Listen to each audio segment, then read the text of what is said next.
Assalamualaikum warahmatullahi wabarakatuh. Perkenalkan, nama saya Nur Afifatul Latifah. Saya adalah calon guru penggerak Angkatan 10 Kabupaten Grobogan. Di sini saya akan memaparkan demonstrasi kontekstual modul 1.3, yaitu visi guru penggerak. Untuk merumuskan visi guru penggerak menggunakan pendekatan inquiry apresiatif. Apa itu inquiry apresiatif? Inquiry apresiatif adalah pendekatan dalam manajemen perubahan yang berfokus pada pencarian nilai-nilai positif dalam organisasi atau individu untuk memunculkan perubahan yang berkelanjutan.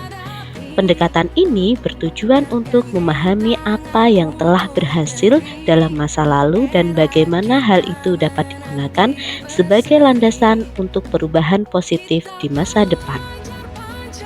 Untuk menerapkan pendekatan inquiry apresiatif digunakan metode Bagja. Adapun langkah penerapan dengan Bagja terdiri dari 5 langkah, yaitu buat pertanyaan, ambil pelajaran, gali mimpi, jabarkan rencana, dan atur eksekusi. Yang pertama, buat pertanyaan.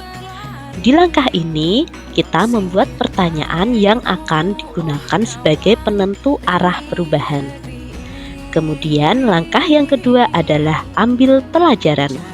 Langkah ini diperlukan untuk menyusun pertanyaan lanjutan untuk menemukan kekuatan atau peluang melalui penyelidikan, mengapresiasi yang terbaik, dan menemukan inti positif.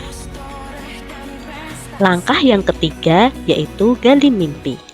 Pada langkah ini, komunitas atau sekolah berusaha menggali mimpi sebagai kondisi ideal yang diinginkan bersama. Kemudian langkah yang keempat yaitu jabarkan rencana. Pada langkah ini, kita mentransformasikan rencana menjadi kenyataan dengan pertanyaan-pertanyaan pemandu.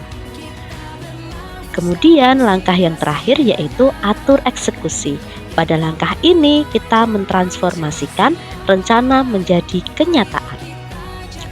Di sini saya merumuskan visi guru penggerak saya yaitu membangun generasi bangsa yang berbudi luhur sesuai dengan nilai profil pelajar Pancasila melalui pembelajaran yang merdeka. Untuk prakasa perubahan saya yaitu membangun generasi bangsa yang berbudi luhur dengan pembelajaran merdeka.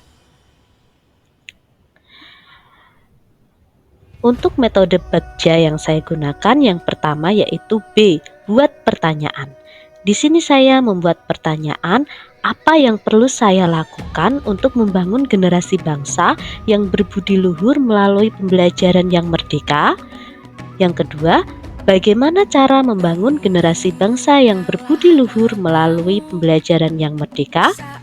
Dari pertanyaan tersebut, tindakan yang perlu saya lakukan yaitu yang pertama, memahami karakteristik peserta didik melalui pengamatan dan angket. Kemudian yang kedua, mencari referensi sebanyak-banyaknya tentang pembelajaran merdeka. Dan yang ketiga, berdiskusi dengan kepala sekolah serta teman sejawat. Langkah yang kedua yaitu ambil pelajaran.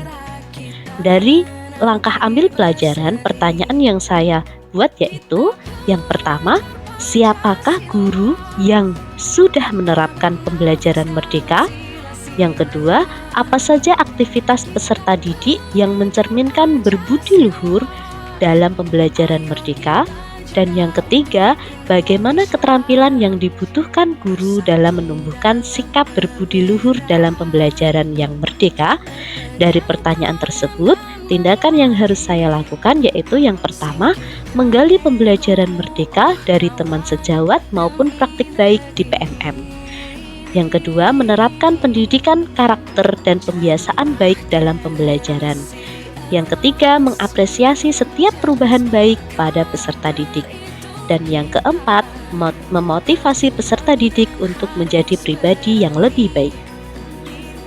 Kemudian langkah yang ketiga yaitu gali mimpi. Dari langkah ini, saya merumuskan pertanyaan, Apa yang perlu saya lakukan untuk membangun generasi bangsa yang berbudi luhur melalui pembelajaran yang merdeka? Yang kedua, bagaimana cara membangun generasi bangsa yang berbudi luhur melalui pembelajaran yang merdeka? Dan yang ketiga, apakah membangun generasi bangsa yang berbudi luhur melalui pembelajaran merdeka dapat diterapkan di semua kelas?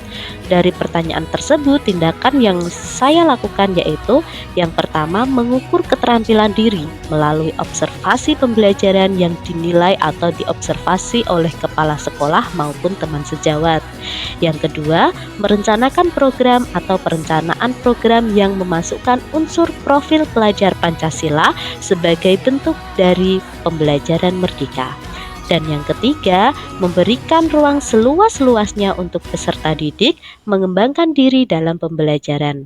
Dan yang keempat, berkolaborasi dengan teman sejawat untuk membangun generasi bangsa berbudi luhur dalam pembelajaran merdeka. Langkah yang keempat yaitu jabarkan rencana. Dari langkah ini saya merumuskan pertanyaan yang pertama, apa langkah pertama dalam merencanakan pembelajaran merdeka guna membangun bangsa yang berbudi luhur? Yang kedua, apa saja faktor yang menunjang pembelajaran merdeka untuk membangun generasi yang berbudi luhur? Dan yang ketiga, apa yang menjadi indikator kesuksesan pembelajaran merdeka?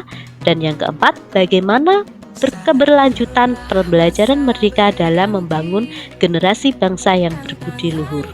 Dari pertanyaan tersebut, tindakan yang harus saya lakukan yang pertama, membuat rencana pembelajaran merdeka dengan memasukkan unsur pendidikan karakter dan profil pelajar Pancasila sebagai capaian pembelajaran.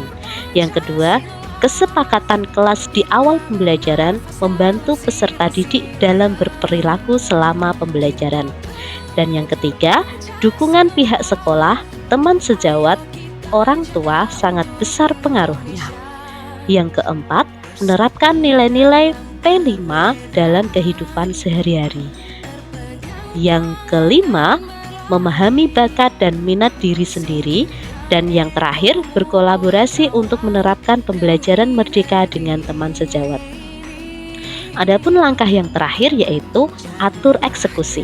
Dari langkah ini saya merumuskan pertanyaan yang pertama, siapakah yang mengarahkan dan menilai saya dalam melaksanakan kegiatan pembelajaran merdeka ini? Apa saja peran yang mereka lakukan? Dan yang ketiga, siapa saja yang dapat melakukan pembelajaran merdeka untuk membangun generasi berbudi luhur ini? Dari pertanyaan tersebut, tindakan atau penyelidikan yang saya lakukan yaitu yang pertama, berkolaborasi dengan atasan yaitu kepala sekolah dan teman sejawat untuk keberlangsungan kegiatan pembelajaran merdeka. Yang kedua, mengarahkan, memberi pendapat, mengobservasi serta merefleksi. Dan yang terakhir, seluruh guru dari semua jenjang dapat menumbuhkan generasi bangsa yang berbudi luhur melalui pembelajaran merdeka. Demikian yang dapat saya sampaikan. Terima kasih atas perhatiannya. Wassalamualaikum warahmatullahi wabarakatuh.